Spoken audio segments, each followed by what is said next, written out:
Hello, I am Dan Marino in San Francisco. And I'm Nihal Al-Hadi in Toronto. Welcome to the Conversation Weekly.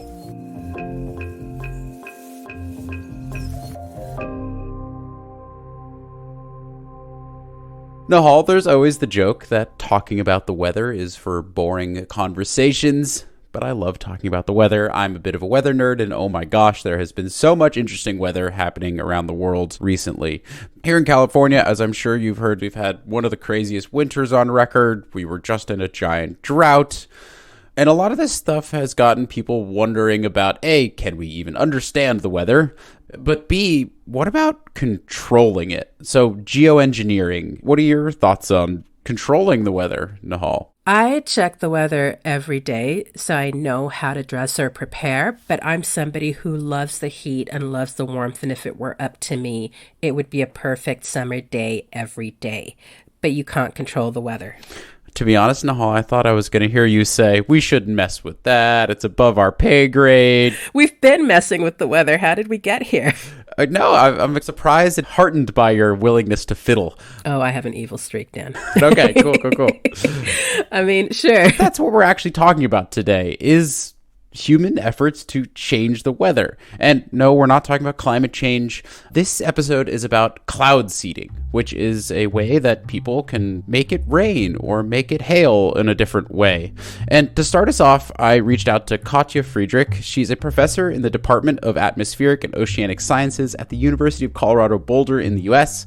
Katja started off with a little history of cloud seeding because it's not actually as new as you might think. Cloud seeding is basically the process you are introducing an agent into the cloud, and this can be ice, that can be some kind of a chemical, and you're making the cloud precipitate. That could be rain or it could be snow. And cloud seeding was first discovered in 1946 by Schaefer and Vonnegut at MIT, and they did an experiment and they used supercooled liquid clouds and they introduced cloud seeding material and they made snow fall out of the cloud. So they had this in 1946, this discovery that you can kind of trigger precipitation from a moist atmosphere or from a cloud. To understand how this actually works, I think it's really helpful to understand how rain works and precipitation works kind of normally. So can you take us up into the clouds here and walk us through what happens before it rains and how it starts to rain and snow and all that good stuff? Yeah, and to make it really simple, I mean, the way a cloud forms is you're taking a package of air, which contains water vapor, and you're lifting it up vertically up to a certain level, and then the air cools as it moves up. And then once you reach a certain level, then water vapor starts to condense. And that's very similar to what we experience when we have a shower in the bathroom, and then water vapor condenses on a mirror and forms water droplets. And that's the same mechanism of condensation in the atmosphere. So water condenses, that's usually what we call the cloud base. That's what we can also see. And so water condenses into different particles, in primarily water droplets. And then these droplets, if it gets colder, they can freeze to ice. So usually a cloud contains different particles, which then are solid or liquid particles like raindrops or ice. I mean, it always depends on the temperature. If you're above freezing temperatures, then you have primarily water. If you're below freezing, then you have primarily ice. And if you're close to freezing, you often have a mixture between rain and ice. Okay, so how do we go from a cloud to snow or rain or sometimes hail falling down to Earth? Yeah, so these tiny particles in the cloud have to become heavy enough to fall out. And so one way they can do this, they can accumulate more water vapor and more water can condense onto the particles. But what mostly happens is they start to tumble and they start to hit into each other, and then they merge and they become bigger and heavier. And then eventually they're heavy enough to fall out of a cloud. So we have clouds that are precipitating, but we also have a lot of clouds that do not precipitate. So if you think about cumulus clouds, they're just hovering up in the air and they still contain water and moisture that we want to extract. So here comes cloud seeding into play. So the idea of cloud seeding is that we are introducing something into the cloud and make the cloud precipitate, whether it's rain or whether it's snow. So in particular, when we look at winter orographic cloud seeding, which means winter storms, then we are thinking about, we have these tiny clouds and they have a lot of liquid in there. We call that supercooled liquid because a lot of times it's below freezing, but still in a liquid state. If what Katja said just then, cold liquid water that's below freezing, is a bit confusing, let me see if I can explain. When you have pure water, meaning there's very few contaminants like dust or particles of anything or bacteria, it doesn't actually freeze at 0 degrees Celsius or 32 degrees Fahrenheit. This kind of water is called supercooled water, and it actually requires some sort of trigger, whether it is a piece of dust or a particle or even just physical impact, to get it to want to turn from a liquid to a solid. And you can do this at home or look it up on YouTube actually. You take a plastic bottle of water, you put it in the freezer for a few hours, and when you take it out, it's still liquid, but that liquid is below freezing and very unstable. So what happens is that as soon as you bang the liquid or introduce some sort of energy into it, it'll just freeze all of a sudden. And this is the kind of supercooled water that Katja is talking about. So these kind of liquid, this is what we are targeting when we do cloud seeding. We're looking for clouds that have these tiny supercooled liquids in there, because what we can do is we can introduce an agent. We usually use silver iodide, and silver iodide is very similar to ice crystals, but we're introducing this agent and we are making these tiny supercooled liquid droplets freeze. And so as they freeze, then they can start merging, and then they become snowflakes, and then they can fall out of the cloud. So this process actually happens a lot in nature. So we have an area of supercooled liquid at the bottom of a cloud, and we have ice crystals on top, and they fall into this area of supercooled liquid, and we are generating snow. So the clouds that we are targeting are basically the clouds that do not have the ice on top that can fall through. They just have the water. Katja primarily does her research in the Rocky Mountains, the tall mountain range that runs down the middle of the United States. Most of her research is trying to show that cloud seeding can produce more snow. This is important because the more snow that falls in winter, the bigger the snowpack, and that snowpack, when it melts in spring, is critical for farmers and anyone else who needs water down in the lowlands below these mountains. But of course, cloud seeding isn't just used for snow. It can also be used to produce rain or even to mitigate the growth of hail. We hope that we are growing a lot of small hailstones instead of one big one. Putting supercooled liquid into a few hailstones, you're just basically distributing this over smaller hailstones. And the idea is that for farmers, if they have smaller hailstone, it has less of an impact than really big hailstones. Okay, so walk us through a cloud seeding event. Take us, from the ground, you find a cloud that looks promising. How does a cloud seeding process go? So the first really challenging step is finding the ideal cloud. So we want to look for clouds that have a lot of this liquid. We want to look for clouds that do not seed themselves. So that's the first process, which is pretty complicated because we're using numerical models to trying to find the ideal time when we have these kind of clouds. And so usually, again, if we are launching an aircraft, it needs a little bit of preparation beforehand. So this process is basically half a day in the making, where we can say, okay, this is a good time where we think we have a lot of supercooled liquid that we can seed. And then once we define a takeoff time, the aircraft is equipped with silver iodide flares that they can burn on the tip of the wings, or they have drop-in flares that they ignite on the aircraft and then basically dropping into the cloud. We also have a lot of instruments on the aircraft, so we can actually measure how much supercooled liquid do we have in those clouds. Oh, okay. So the aircraft takes off, usually starts flying through the cloud, and a lot of times they experience it themselves because they get a lot of icing on the wings. So then they can determine, is this a good cloud? Is that a good situation? And if it's a good situation, they usually go on top of the cloud and then starting to either drop these flares into the cloud, or if the aircraft icing is not really severe, they can also fly through the cloud and then basically burn the silver iodide on the wings and basically place the material where we have the supercooled liquid. So you introduce these seeds in the cloud, they begin triggering those supercooled liquid droplets to turn into ice, and voila, it's snowing or raining if it's warmer. So what's the catch here? Because we've had this technology for 80 years, so why isn't it more commonly used?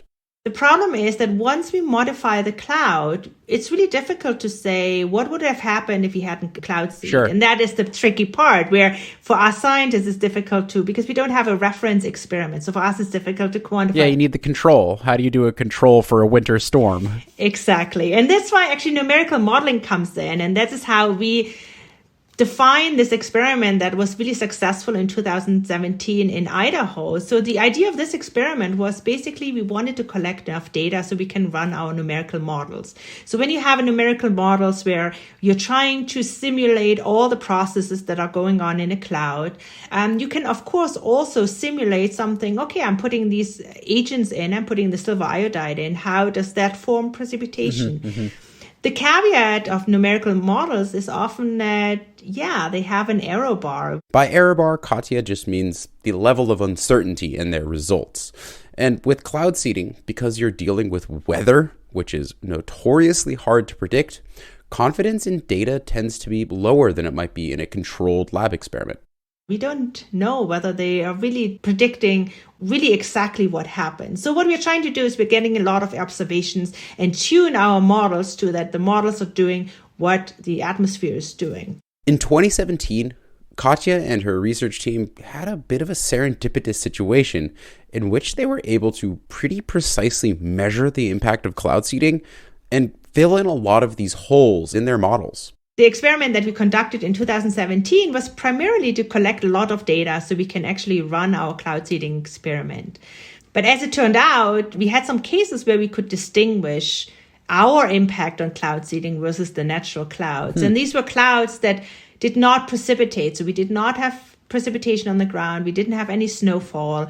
And we flew the aircraft, we put the silver iodide in, and then we generated these clouds. And these clouds were like these zigzag lines that were downstream of where the aircraft was seeded. Wow.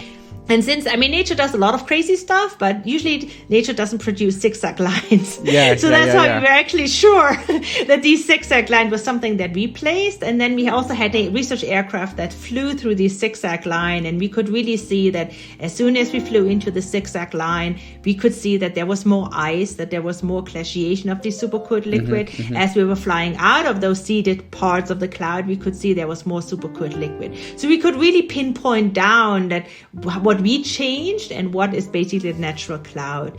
And really what was revolutionary at that point was because there was no background precipitation, we could actually quantify how much snow we could produce by 2 hours of cloud seeding. And this is another really tricky scientific problem that we are trying to tackle is how much water can we really produce from cloud seeding? Because that is, again, the controversial part. Is like, goes back to, does it work? We know it does work, but what we really want to know is like, at the end of a season, how much more water can we get through cloud seeding?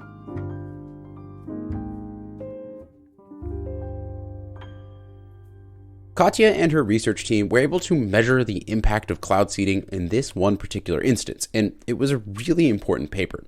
But she's quick to note that we can't take this to mean that cloud seeding works everywhere in all circumstances. So in those conditions, what percent increase in precipitation are we talking about here from a given cloud? Or I don't even know. Is that the correct unit to be asking about here? Yeah. So again, this is always the tricky part, the percentage of what. So what we showed was we were seeding an area of 100 by 100 kilometers for about 2 hours. And we could basically generate like the amount of water that is equivalent to 70 to 120 Olympic-sized swimming pools per event. And if you look over the entire region, it's actually not a lot.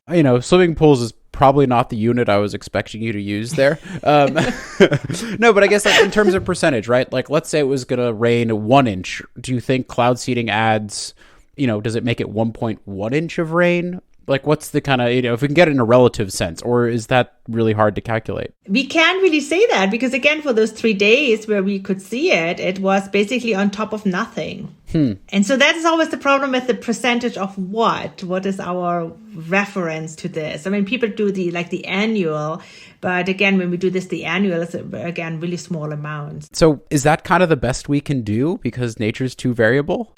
So this was just from an observational standpoint. I think the next step that we are trying to do, what we're currently working on, is simulating this over an entire season. So For snowfall, we're looking between October and April 1st. So what is the amount of snow that we can produce? And what we're trying to do now is run our numerical models over an entire winter season with seeding and without seeding and see how that changed. But also we want to run those for different years because every year is different. Sure. So this year is crazy snowfall. Yeah. Last year was no snowfall. So again, this goes back to the percentage of what, because precipitation is so variable. To see what is like, how does the impact really change from year to year? Okay, so we know the mechanism of cloud seeding works. The unanswered question, is it just kind of a drop in the bucket, or is this like a measurable impact that cloud seeding will have? Are we talking like a potential boost in precipitation of like 1% or 2%? Or are we talking about a fraction of 1%? Or are we talking like 10%? Can you just give me ballpark estimates, or do we still not even know that? We do. I mean, this is probably somewhere between 5 and 20, and it might maybe even go up to 30%, but... So 5 and 20% increase in precipitation. Yeah, but you see, this number is pretty large. I mean, Is really 5% worth it? 20% probably yes. And again, this varies from region to region. This varies from year to year.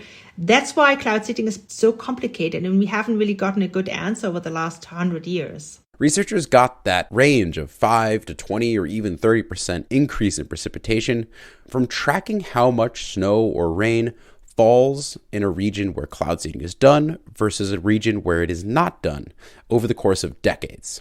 Of course, weather is super variable year to year and even between similar areas, so you need averages over a long period of time, hence the many decades it took to get that result.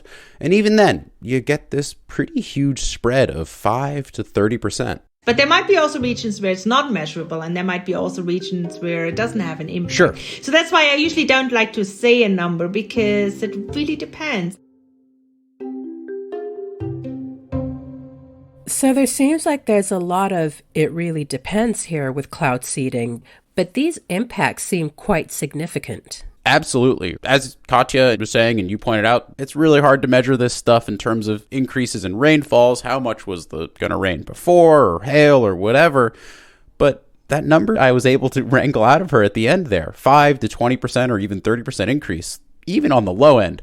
5% is a really significant difference in terms of rainfall over the course of a season. People have been cloud seeding for a long time, and we know that it can have some effects. But what do we know about the impacts on farmers, for example? That's a great question, and really the crux of the matter, right? Yes, there's a lot of variability in the rain and the science, but if it works, what does it mean for people on the ground? And so to find the answer to that, I reached out to an agroeconomist. Name is Dean Bangsund. I'm a research scientist in the Department of Agribusiness and Applied Economics at North Dakota State University. I work in the area of impact assessment and regional economics, and I have occasionally looked at the economic impact of the cloud seeding operations that take place in North Dakota. The state of North Dakota is located in the upper Midwest of the United States. It borders Saskatchewan and Canada to the north and is about 70,000 square miles or 180,000 square kilometers, which is roughly the size of Syria and Uruguay and just a bit smaller than the UK. But while Syria has a population of 21 million people living there, North Dakota is pretty empty. It's home to about 800,000 people. The largest industry there is farming, primarily barley, wheat, and oats. In this very heavily agriculture-focused state, the government has been running a cloud seeding program for decades. Cloud seeding in North Dakota predates my term at NDSU, obviously. It started back in the 1950s. Oh, wow. And there was a number of questions back then on how effective is this and what can we relate to our intervention in weather and the outcome of those that would be subject to whatever that intervention is. And so there was a number of studies done by physical scientists, meteorological folks, agronomists, things like that look at what were the effects of cloud seeding, what can be the measurable physical effect on the ground. Then the next logical question was, what does this mean in terms of the economy? What does this mean in terms of, is this a benefit to the economy? Are we spending more money to get a smaller benefit? So on, those types of questions creep up quite frequently when you look at a program that's funded by the government. So there was a study done 4 decades ago that kind of set the groundwork on this type of analysis. And then our department looked at it again in 10 years. And then the last 2 decades, I have been the one that has looked at this program for its economic impact. So it was kind of like it's been done before, and it kind of became my turn. And all of these studies have been brought forward as a result of needing to discuss the program's effects with policymakers, business leaders, things like that. And so it's not something we've pursued as a research goal that I have with my position, but it's something an outside source comes and says, can you look at this for us? And that's how we've done that. So I'm surprised to learn that cloud seeding's been going on in North Dakota since the 50s. I didn't realize it was kind of that much of a legacy program here. What were the goals originally back then? Basically, what's going on in North Dakota that makes cloud seeding something you guys might want to be doing? Well, we need more moisture. We're very arid. If there's an opportunity to squeeze some additional precip out of some cloud formations that otherwise just disappear, that's been the driving force there. But Dean notes that in North Dakota, well, yes, cloud seeding is beneficial for squeezing out a little bit of extra rain. It's mostly used to mitigate severe hail, as Katja described earlier. We have a high amount of hail damage in North Dakota. Cloud seeding doesn't 100% eliminate hail. It's designed to soften the impact. It's designed to mitigate some of those losses. The western part of North Dakota has some of the highest hail loss rates in the U.S.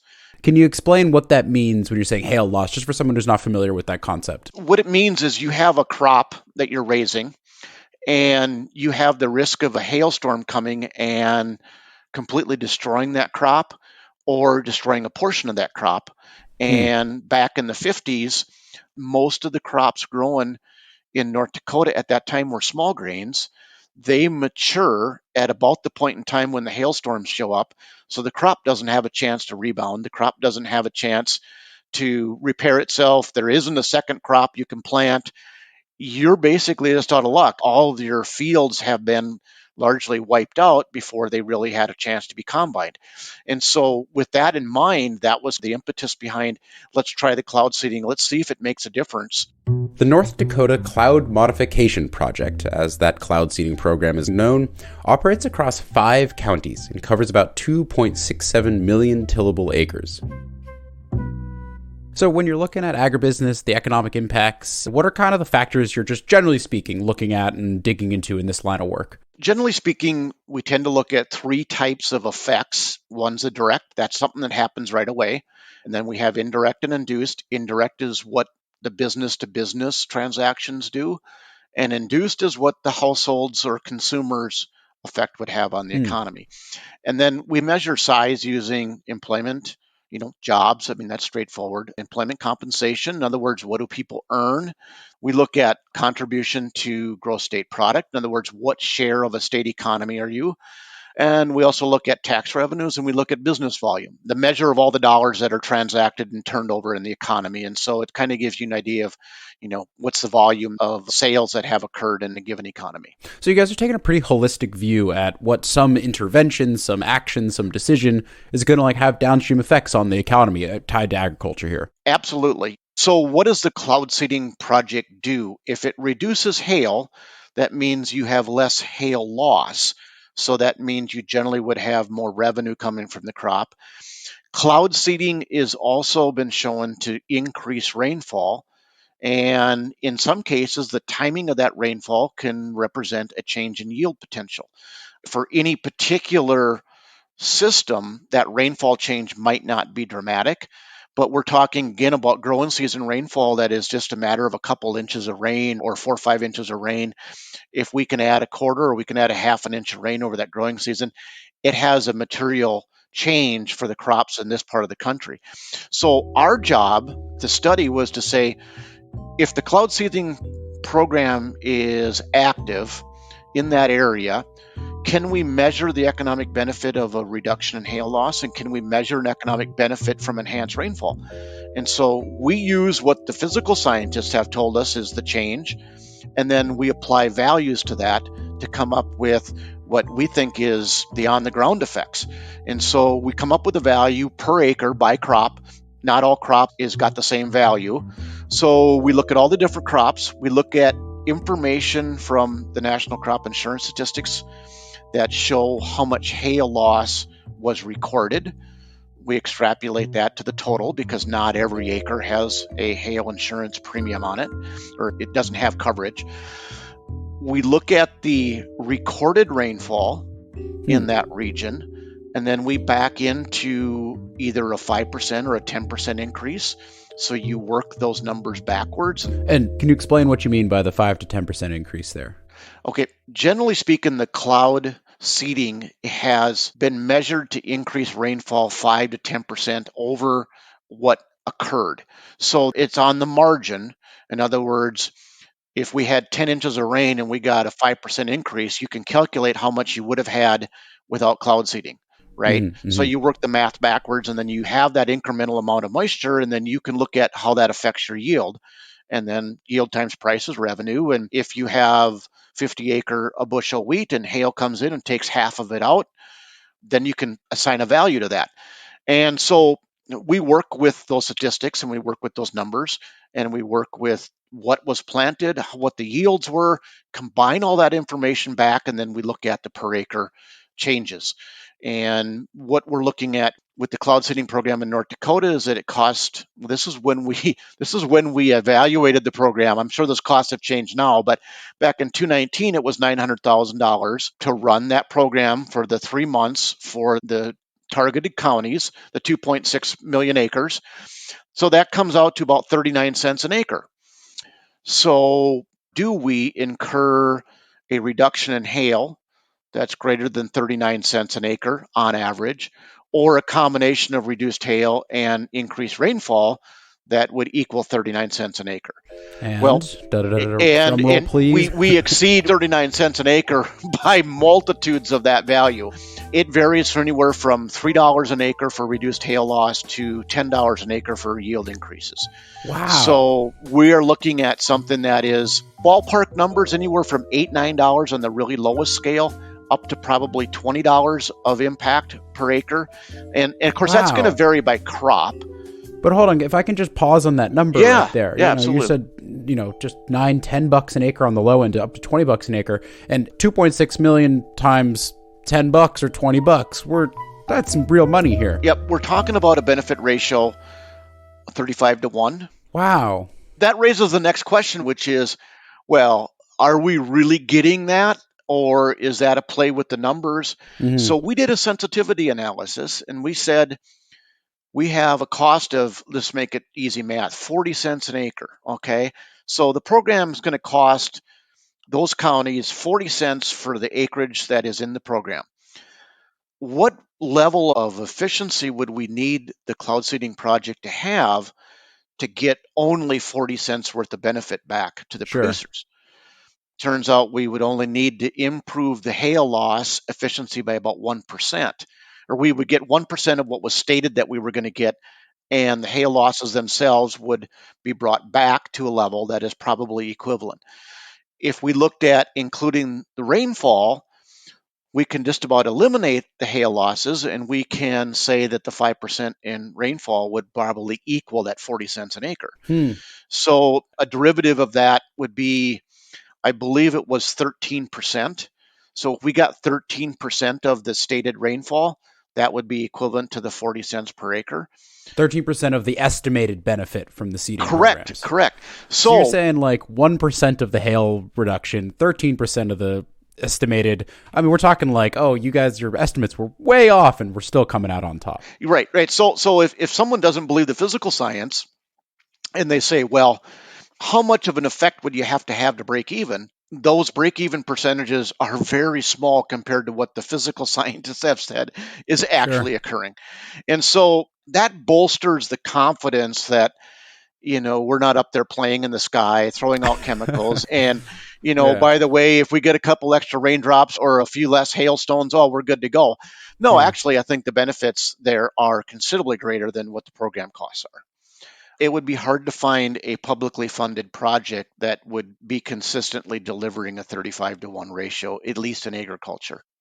Given your experience with this and you've seen the benefits, you've done the math, are you surprised cloud seeding isn't more commonly implemented as a tool for agricultural areas? To some extent I am, but coming from a farm background, I know getting a strong consensus among all producers in a given area can be a challenge. Sure, It's, sure. there's some independent souls out there, and there's nothing wrong with that. But, there are some that look at it like, well, that rain would have came to me if it hadn't have been over there.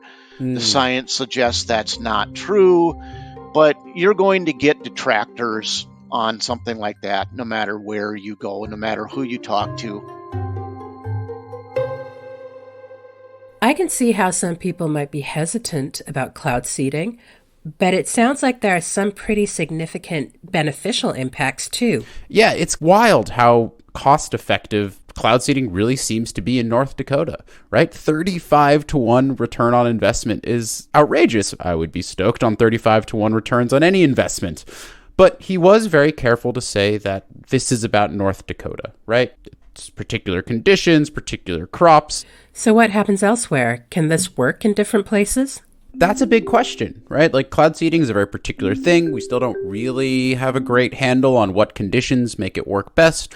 And expanding it might be really beneficial, as shown by Dean's work. So I actually reached out to a researcher who is studying how to improve the process of cloud seeding and make it A, more effective, and B, potentially usable in more situations. My name is Linda Zhou. I'm a professor in environmental engineering at Khalifa University based in Abu Dhabi, United Arab Emirates. The UAE is located in a semi-arid desert climate and gets on average less than 10 centimeters or just 3.9 inches of rain per year. Since the late 1990s, the government has been funding a cloud seeding program. A 2021 study found that cloud seeding can increase yearly annual rainfall by 23%. And while that's a lot, they're not really starting out with much rain to begin with.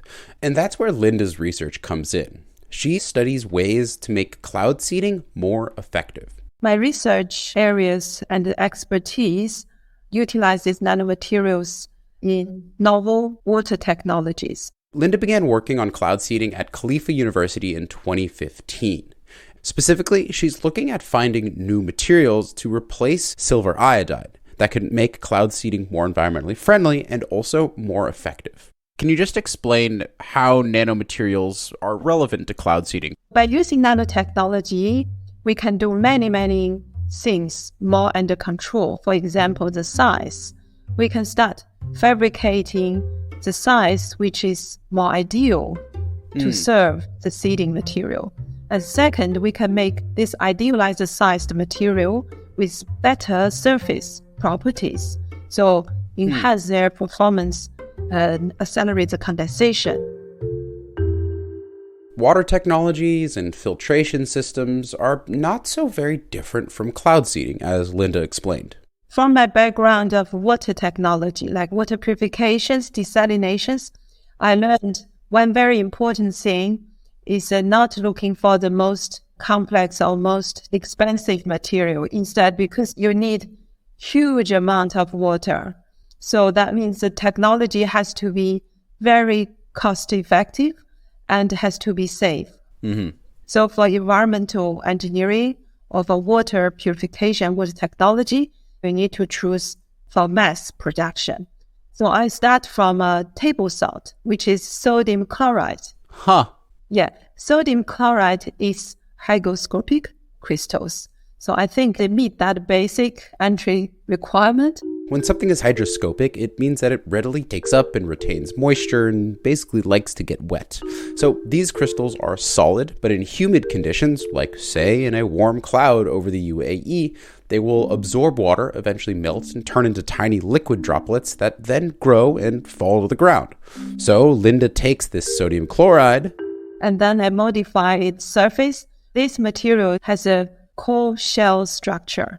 So sodium chloride as its core, which we have the desirable size, and this desirable sized crystal has been coated with a thin nanomaterial layer, which is titanium dioxide.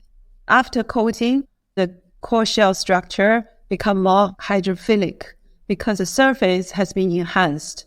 So we make the hygroscopic particles with a hydrophilic surface. And just for those who aren't familiar with the term, hydrophilic means it sticks to water, right? Yes, they attract water, so they're friendly with water. So if I understand correctly, essentially what you've done is you've got the hygroscopic inner salt core and then the shell, which is friendly to water. So basically you drop this in a cloud and it attracts water, that melts the salt, and then you've got a raindrop seed. Yes. Yes. Oh, wow, exactly. That's so smart and simple. So this hydrophilic layer attracts water vapors. Okay. And then they enhance and increase the local relative humidity, which accelerate the deliquids or turn into liquid of the core material, which is the salt. And then presumably you get rain. So what does it look like? Can you kind of paint us a picture here, if you would? Okay, compared to the normal salt, this one is a much whiter powdery because they are very fine. So their size is much smaller and very uniform. So they are very fine, loose powder. How big in diameter are they? The rough diameter is about 1 micron. Oh, so really, really, really fine. Yes. And only nanotechnology is able to make it happen. Linda and her team call this substance they've created a nanopowder. Okay, so you've got these nanopowders. You designed this stuff. How did you begin testing it to show efficacy? And what did efficacy mean? Like, what was kind of your measures there? Yeah, how do we evaluate it work? So at least I did all I can in the laboratory. And the best convincing results come from the cloud chamber. Cloud chamber is a 3-dimensional environmental chamber, which has controlled the relative humidity and equipped with a different electronic camera sensors. So in that way, you release the seeding material and a series of images will be captured. So they will monitor the size of the droplets formation when they fall from the roof of the chamber to the bottom. And then there will be software to analyze the size and generate a spectrum graph. So we compared the pure salt, NaCl, table salt, and size formation, and this nanopowder size formation. And the results is for the nanopowders, there are 2.9 times formation of larger size water droplets. 2.9 times. That's that's like an order of magnitude, right? Yeah, 290%. Yeah, okay, wow. That means, if you form very small droplets, it will be blown away by the wind or they remain suspended in the cloud. So it's not effective. However, if you form larger droplets within that limited window of falling, then the likelihood to create rain is much higher. So for this one, there's much higher probability to form large droplets. We also tried this in a very large cloud chamber. So it's very limited trials. However, they showed very good effects in form ice crystals rapidly and also at higher temperature. So the equivalent of the warm cloud which form rain droplets at a lower relative humidity. So for the cold cloud, you are able to form ice crystals at a higher temperature. So instead of minus 40 degree, minus 50 degree, which is harder to find, we can form ice crystals at minus 8 degree. Oh, wow. That's relatively warm for being able to. Okay. Yes. So this is a big improvement. So the two results you just spoke about with your research into the warm seeds saying you can produce rain at lower humidities and your research into the cold clouds showing that you can produce snow at higher temperatures, that really seems to kind of get at the bigger goal of your work, which is expanding the efficiency or effectiveness of seeding efforts, but more importantly maybe is expanding kind of where and when and the types of conditions that this effort can work in. So is that kind of the goal, right? Say, by doing your work, we can cloud seed in more situations, in more places? Yes, in a way. To do this type of improvement, you really increase the probability for successful re-enhancement. So my belief is if the material you are releasing is more reactive and can work in a much less restricting conditions. That means no matter when you decide to use it, so the chance of success will be higher. So this is from my point of view. However, what you said is also okay, because then you can targeting some impossible areas before and make it happen too. That's a very good point as well, because the other experts we've spoken to, a lot of the big question is like, yeah, we're pretty sure it works when we do it, but that's kind of the big question, right? Is how effective is it in a given set of circumstances? And if you broaden those circumstances, your chances go up. So that makes a lot of sense here. Yes. Over the next couple of years, the UAE is going to start using the nanopowders Linda and her colleagues developed in a wider scale to see if it works to really boost rainfall and is more environmentally friendly.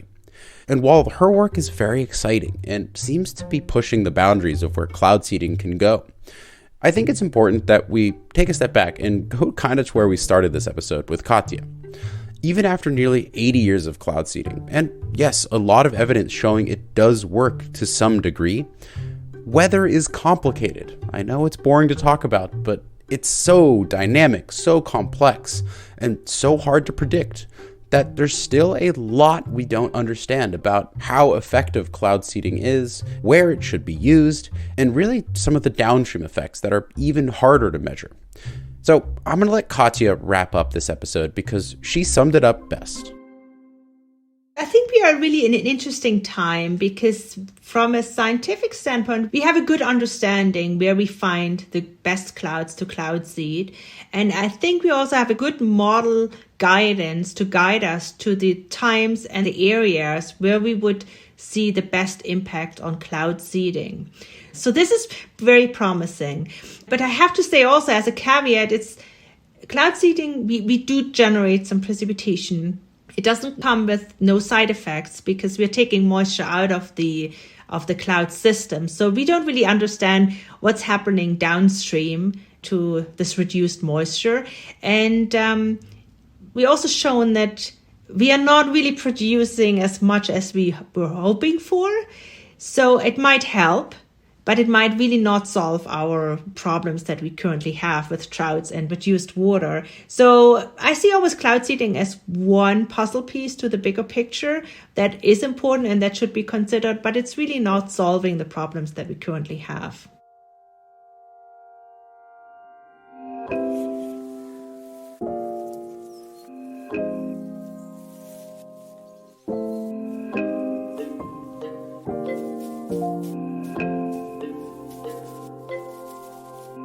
That is it for this episode. Thanks to all the academics we spoke to this week, Katja Friedrich, Dean Bangsund, and Linda Zoe. You can find us on Twitter at TC_audio, on Instagram at theconversation.com, or email us podcast@theconversation.com. If you like what we do, please support our podcast and The Conversation more broadly by going to donate.theconversation.com. This episode of The Conversation Weekly was produced by Katie Flood and myself, Dan Marino, and written by Katie Flood. Sound design was by Eloise Stevens, and our theme music is by Nita Sarl. Stephen Kahn is our global executive editor, Alice Mason runs our social media, and Soraya Nandi does our transcripts. Mend Marawani is the show's executive producer. And I'm Nihal Al-Hadi. Thanks for listening.